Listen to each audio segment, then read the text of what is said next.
Hey there. Have you heard of ChatGPT? Well, you've probably heard of artificial intelligence. Today, I want to talk about both of those things, but focus on ChatGPT, the benefits and the risks, and how I am using ChatGPT to help me in language learning. English without fear, where you can learn to speak English naturally through listening to stories.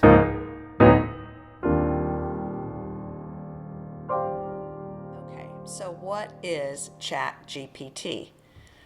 It's only been around since September 2022.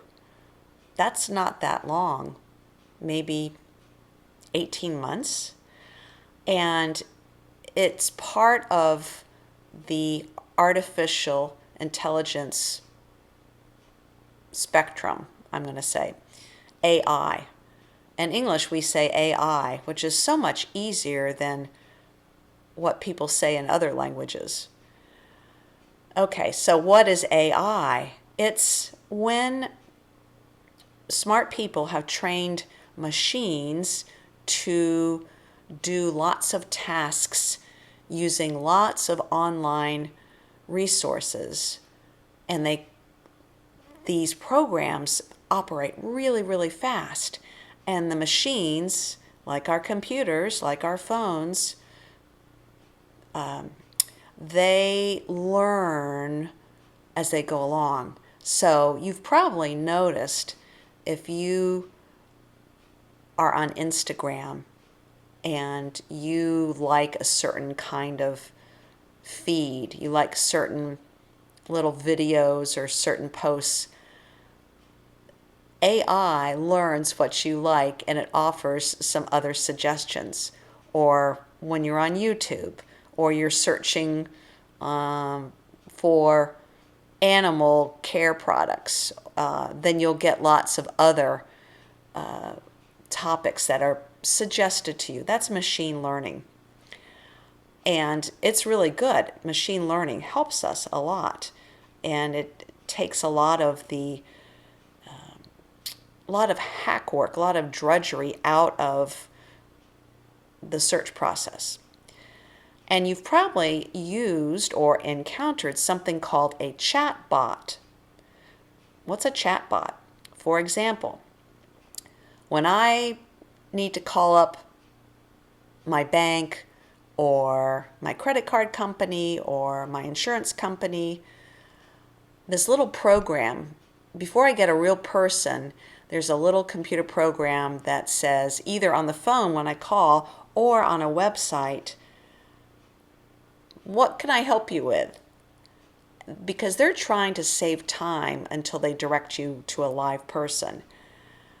Chatbots get annoying. I just want to talk to a real person, but I understand the purpose and the principle behind that. That's an example of artificial intelligence that we have to face every single day. So back to ChatGPT. What does that stand for? Well, chat, you know what that means. When you chat with somebody, you're having a casual conversation. You're talking, you're chatting. Oh, I had a chat with the neighbor today. Let's chat about, well, let's not chat about politics. I don't want to chat about that at all. Okay, so chat, we know. What's the GPT? I have to read this. GPT, Generative Pre-trained Transformer. Okay, let's just say ChatGPT. That makes it easier. Okay, what are the benefits of ChatGPT?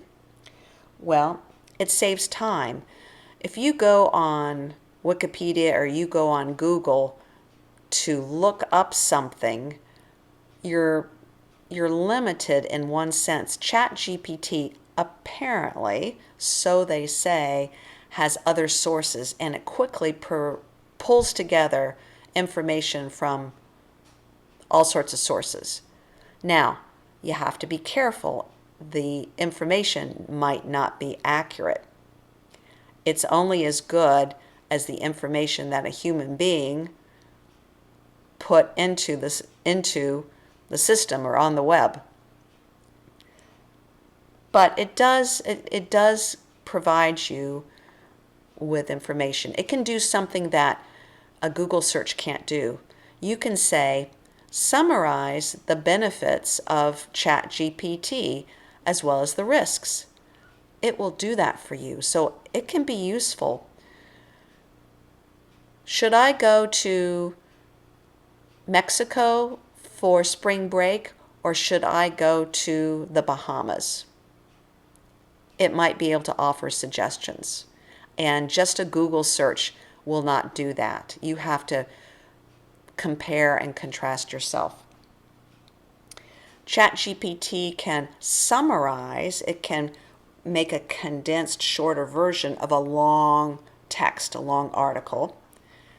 It can create a song or a poem. Let's see. It can write computer code, and it can translate texts in different languages. Now, there is a way that you can have a you can have a conversation. You could hear and speak, and ChatGPT will respond to you. That's a beta version. I tried it. I paid for the app version, and I had problems and got my money back. So I can't speak about that. But you can have a text conversation with ChatGPT about anything in any language. ChatGPT can also be a good learning tool.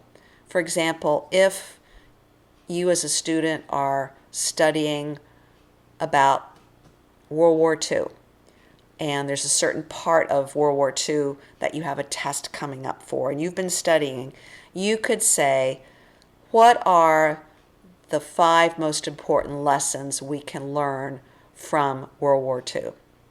So it can do things like that, and that's helpful. It's not cheating, it's helpful as a way of studying or preparing. If you want to write a letter to somebody, a formal letter like to your boss, your supervisor, and you want to check your writing, you could say, please edit my letter. And it can do that. It will correct spelling. It will correct word order. So those are some benefits, and I'll get back to how I am using ChatGPT, but here's some risks that we need to consider. Think about children at school. There are some schools that have said, you cannot use ChatGPT in school, because schools are afraid that kids will not submit or give their own work, but that of ChatGPT. And if that happens, kids are not learning. Plus, it's plagiarizing.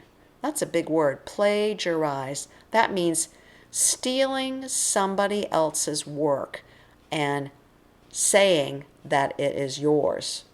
That is stealing. It's passing it off as your work.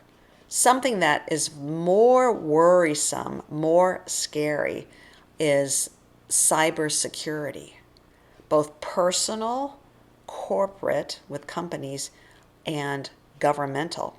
Our financial data, our medical data, oh, that's scary if somebody gets it and impersonates and pretends to be somebody else. They could pretend to be your health insurance company.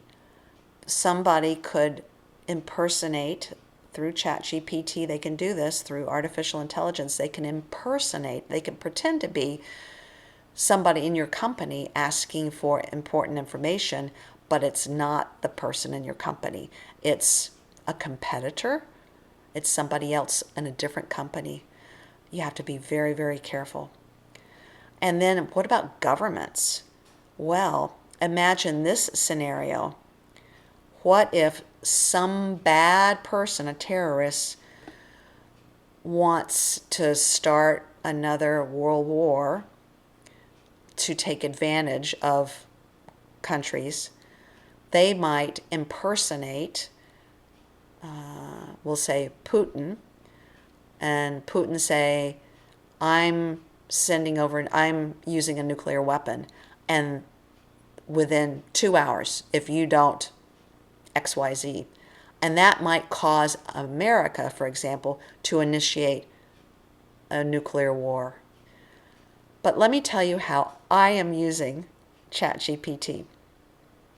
I write in a diary every day in German because I'm really focused on German. So now what I do, I write about 8 sentences. I'm now typing it into ChatGPT and I say, please correct my German. I've had the learning experience of writing it the way I think it is, and then I get immediate feedback. I can see the corrected version, and I can see my mistakes and how my word order was not good, or I spelled something wrong, or the verbs were wrong. It's very helpful. I think it's excellent. So I'm looking forward to the day when ChatGPT has worked out their voice to voice possibility, because what a great way to practice your language, to practice English, or me, German and Spanish, by being able to have a conversation anytime I want with ChatGPT who speaks German or Italian or French or Spanish or English. So what do you think? Have you explored ChatGPT? There, you can get a free account to just use it for writing text, and I recommend it. Try it, play around with it, and let me know what you think. Well, that's it for this episode. I'm Maria from English Without Fear. Talk to you next time.